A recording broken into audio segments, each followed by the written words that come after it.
Anybody who knows the history of Journey knows that the band was a kind of fusion of jazz and rock. It was. Until you came with them. Yeah. And they were having a difficult time before you came. Yeah. After you came, rocket ride straight up.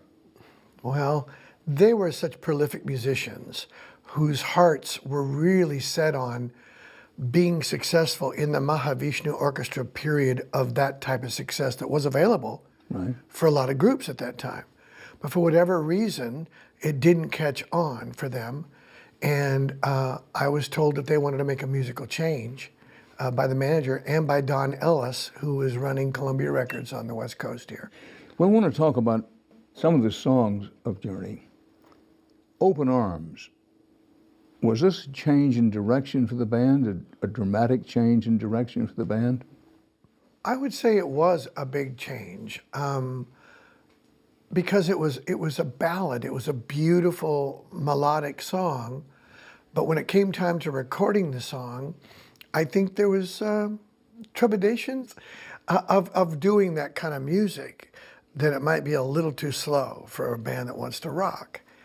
So we intentionally kind of met in the middle to try to make it bombastically big, which became a style of music called a power ballad later on, which I'm not saying we created, but we certainly had our part in it. Well, I was just going to say, I, among others, would say, if you didn't create it, you helped create it. The whole idea of a power ballad. Yeah. We can't talk without talking about Don't Stop Believin'. Tell me how that started. We were rehearsing in a warehouse in Oakland, California, where we would do all our rehearsing and writing. And just walked in there one day, and I told John Kane, I said, I want something with quarters on the pianos, because I've always liked certain songs that had a beginning with a quarter thing. Penny Lane has quarters on the piano.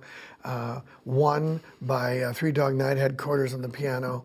So I love that. Nielsen wrote that, but so I just loved quarters. And we never had a song with quarters on the piano. So he starts playing some changes and I start singing.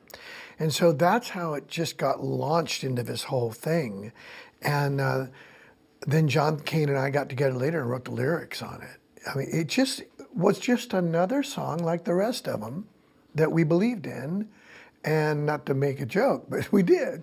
And that one just has a life of its own. Sometimes from the first time you sing a song, you begin to feel this is going to be something huge, this is going to be something big.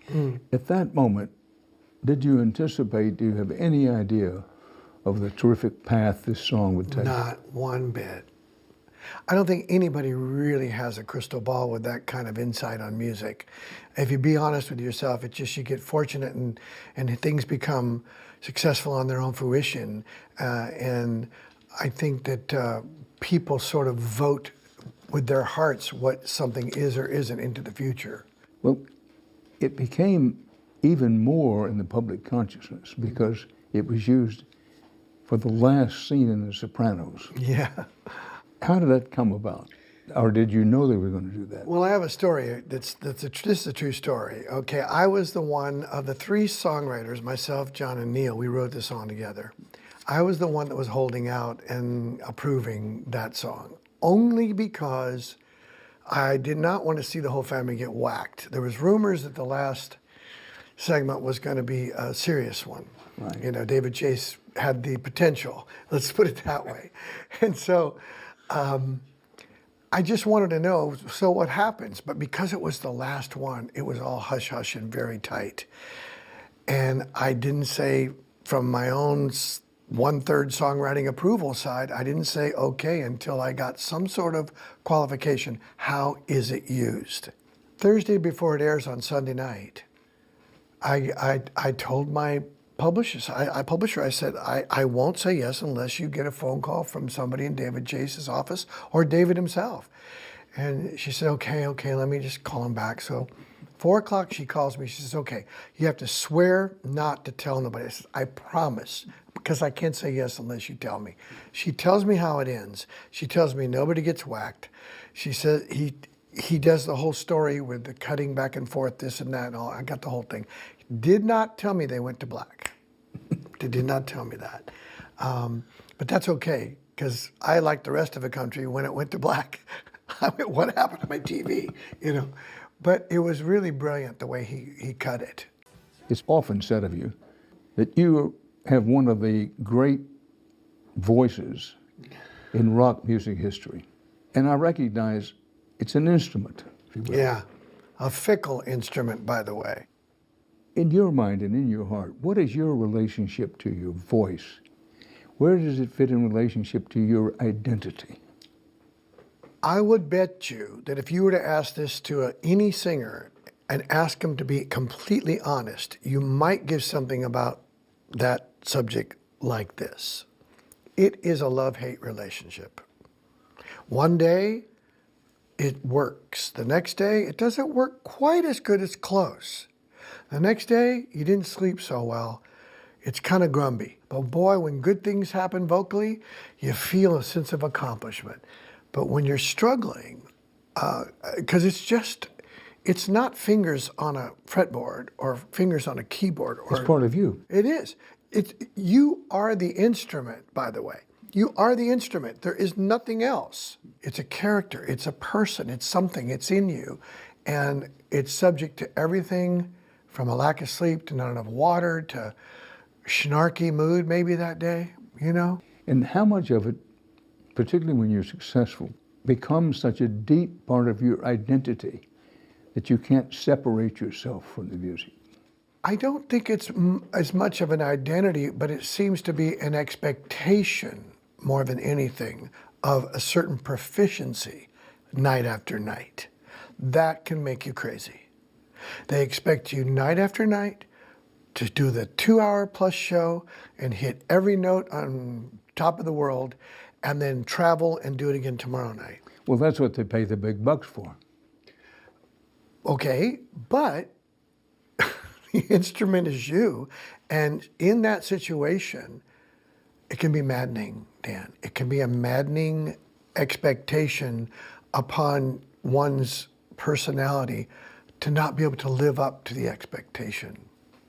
Let's talk about fame. We worked around the edges of fame before we talk about when Journey became mega successful. Some people are very comfortable with fame. Yeah.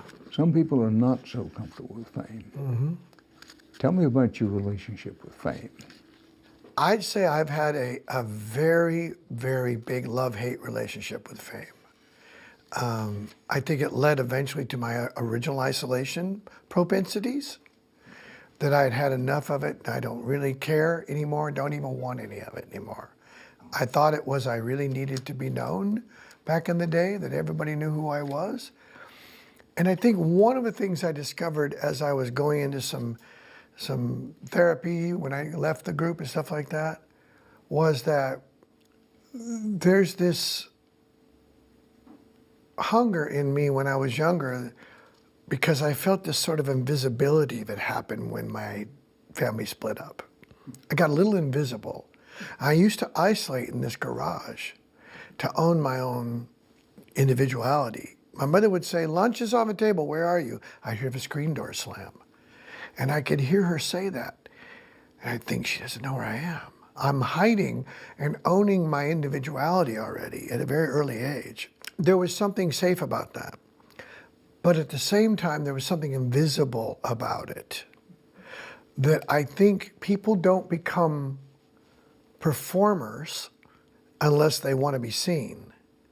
I think there's a certain amount of, see me, I'm really here, that you get from being seen if you feel invisible. And I think a big part of my soul was an invisible one. It was just, I felt invisible. And I think that's part of the drive to become a performer. Then it gets to a point where you kind of don't want to do it anymore. Several people who'd studied your career, one of whom knows you fairly well, said, "You will find, Dan, that Steve's an enigma." So I went back and looked up the dictionary definition of enigma. I know enigma, but the dictionary definition is something or someone hard to understand or explain. Also, an inscrutable or mysterious person. Do you see yourself as sort of a mysterious person? I absolutely do. I think that I am an enigma. I think that, and I don't feel bad about that. I feel that I am certainly unpredictably a bit of an emotional person that floats. And I think from the emotional freedom that comes with that, that's where the music comes from.